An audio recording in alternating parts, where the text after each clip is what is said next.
महाविकास अघाड़ी और मन से 1 नवंबर को निकालेगी सत्य मोर्चा। चुनाव आयोग के खिलाफ मुंबई में सभी विपक्षी पार्टियों का विशाल मोर्चा।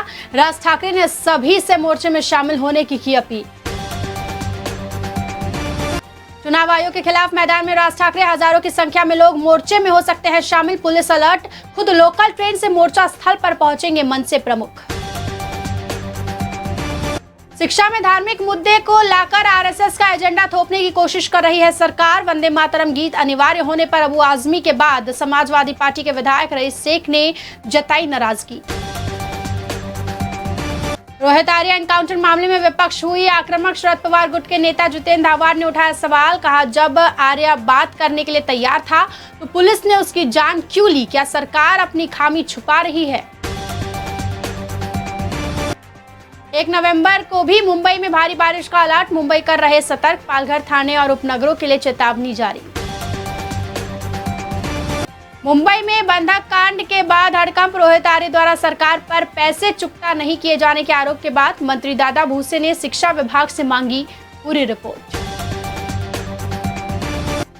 राज ठाकरे द्वारा शिंदे पर सत्ता के लिए लाचार होने का लगाया आरोप। आप इस पर मंत्री गोगावले ने किया पलटवार, कहा क्या सत्ता के लिए ये आपकी मजबूरी नहीं कि आप उद्धव ठाकरे के साथ गए? विरार के अरमाला समुद्र में फंसी मछुआरों की नाव, इंजन फेल होने से बीच समुद्र में फंसे मछुआरे। भारतीय कोस्ट गार्ड द्वारा किया गया रेस्क्यू। अपात्र धारावी निवासियों के पुनर्वास हेतु मुलुंड सॉल्ट पैन साइट को मिली मंजूरी, लेकिन राज्य सरकार ने इस फैसले का हो रहा विरोध। लोगों की मांग, धारावी निवासियों को धारावी में ही घर दे। मीरा भाईंदर मनपा के नगर आयुक्त के केबिन में दूषित पानी मिलने से हड़कंप। लोगों का सवाल, अगर कमिश्नर ऑफिस में दूषित पानी पहुंच रहा है तो आम जनता का क्या हाल होगा? रेलवे का जंबो प्लान, मुंबई समेत महाराष्ट्र के 8 रेलवे टर्मिनलों पर लोगों के लिए बनाए जाएंगे हॉल्टिंग एरिया। मुंबई में सड़कों पर बने गड्ढे को लेकर बीएमसी का जवाब। बेमौसम बारिश के चलते कंक्रीट बिछाने का काम हुआ धीमा, बारिश रुकते ही काम फिर होगा शुरू।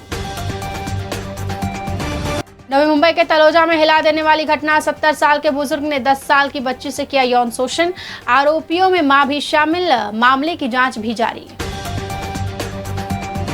आधार नियम में 1 नवंबर से होगा बदलाव। यूआईडीएआई ने बच्चों के आधार कार्ड बायोमेट्रिक अपडेट पर 125 रुपए की फीस 1 साल के लिए माफ की। नवी मुंबई में अनधिकृत इमारतों पर लगातार कार्रवाई जारी। पनवेल और उसके आसपास के इलाकों में पिछले 1 साल में 650 निर्माण किए गए ध्वस्त। बोईसर तारापुर एमआईडीसी स्थित रेस्पॉन्सिव कंपनी में लगी भीषण आग। आग लगने का कारण अभी स्पष्ट नहीं। घटना में कोई हताहत नहीं। उद्धव गुट सांसद संजय राउत द्वारा सेहत के चलते राजनीति से ब्रेक लेने के ट्वीट पर प्रधानमंत्री नरेंद्र मोदी ने किया रिट्वीट, कहा जल्द ही स्वस्थ हो जाए आप। दिवाली पर भी घरों की बिक्री में कोई बढ़ोतरी नहीं। अक्टूबर में मुंबई में सिर्फ 11,500 घर बिके। 1 नवंबर से एसबीआई कार्ड से एजुकेशन पेमेंट और डिजिटल वॉलेट लोड पर 1% फीस लागू। ऑनलाइन ट्रांजैक्शन करने वालों की जेब पर बढ़ेगा खर्चा। यवतमाल के वानी घुगस रोड पर कार ट्रक के बीच भीषण टक्कर। एक ही परिवार के 5 लोगों की मौके पर गई जान। गाड़ी चला रही युवती ने ब्रेक की जगह दबाया था एक्सीलेटर। स्थित तमैया क्लासिक क्लब के पुल में बच्चे के डूबने का मामला गरमाया। पुलिस ने सुरक्षा में चूक के लिए मैनेजर और प्रशिक्षकों पर मामला दर्ज किया। केंद्र का बड़ा फैसला, अब कक्षा 3 से पढ़ाई जाएंगी एआई। 1 करोड़ शिक्षकों को किया जाएगा प्रशिक्षित।